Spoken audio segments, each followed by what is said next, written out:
Okay everybody, welcome to a little tutorial on how to use the garden variety preset collection.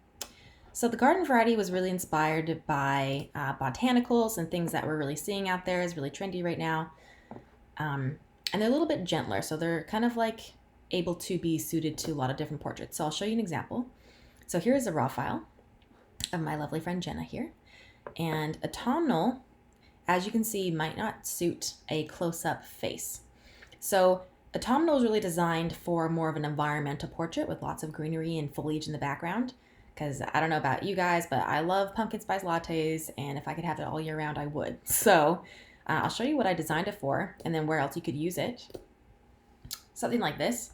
This beautiful first look with Jackie and Kev here, using autumnal.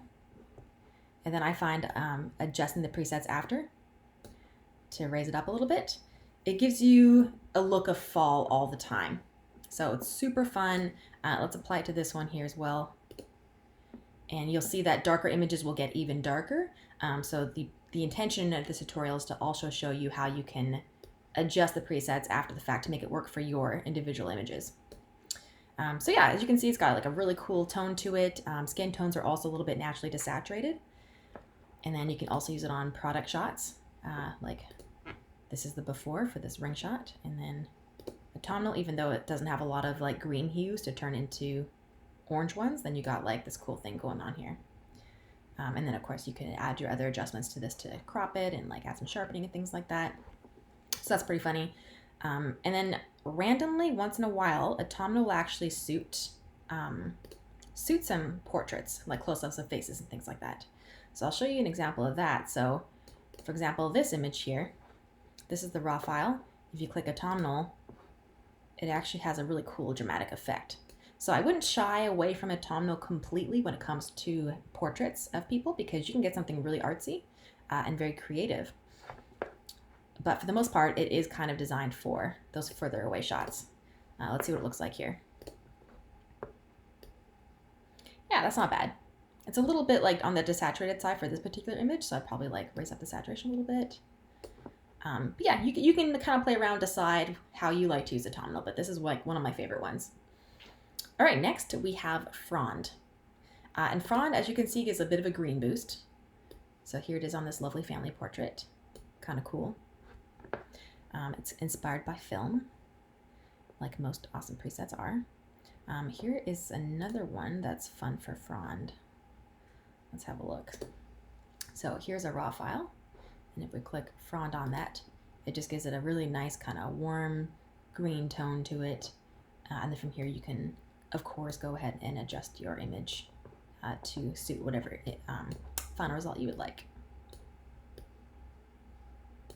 So that's one version of frond. Let's try this one with frond. Oh, that's nice. Kind of makes it a little bit cooler toned. Yeah, so that is frond, and you can adjust it. That was kind of cool. There's the raw, and there's this. So anytime there's like naturally golden hues, it's not going to remove that golden hue.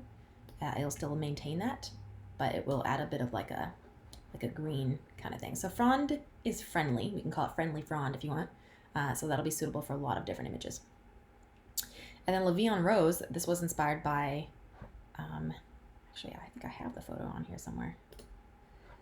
This was inspired by a photo from this shoot of this hand with a rose on it, reaching for a rose. I thought that was pretty cool. And when I was tinkering around in my preset lab, I came up with this preset for it. And then of course you want to modify it a little bit. So I thought that was pretty cool. And if it's a little bit too red for you at times, because it's supposed to be kind of like, you know, viewing life from a rosy lens kind of thing, you can add a little bit of green to that also, and you can make it a little bit cooler if you like. And it just ends up with like a really funky look. I really like that. Let's see what La Vie en Rose looks like with other images. I found it works really great with in-studio editorial stuff. So if you go back to these shots, this is the raw, and La Vie en Rose just really made it pop for me. I love the cool skin tone, and like everything has a little bit of a rosy glow to it. It works great with images that already have red tones because it will bump that. So I really love that one. It's suitable for a lot of different stuff. Let's see what it looks like on this engagement photo. Again, bit too red for this because it's already got some natural golden hour light, so I'm just going to add a bit of green, and now that's where I want it to be. And then lastly, we have mulberry. So just as it sounds, mulberry does have a lot of red hues to it, so let's just navigate to a photo that might be cool for that.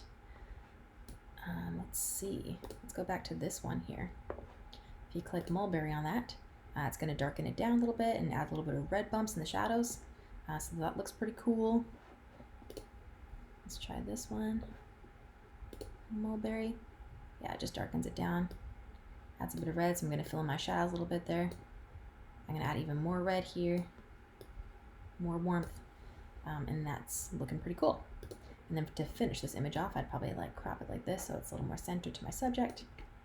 Boom. Makes editing super easy. Oh, sorry, I lost my mouse for a second.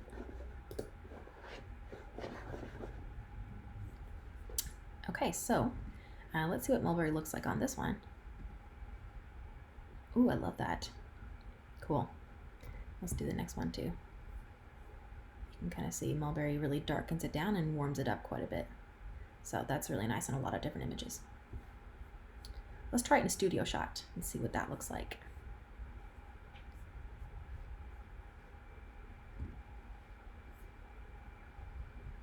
Ooh, I love that too. Let's try a lighter skin tone just to see if it is flattering for pale people also. I feel like that's always the test. Oh yeah, that one's a little bit too warm for my liking, so I will just cool that down, raise it up, and then that's looking pretty cool. So these are really flexible, and these presets, they're not super subtle, as you can see. Like, it does make a big difference, and I love the transformation, but it also does come with a bit of tweaking to get it right to each photo. So keep that in mind when you are tinkering, that they will need some adjustments. And I hope you have fun with the garden variety collection.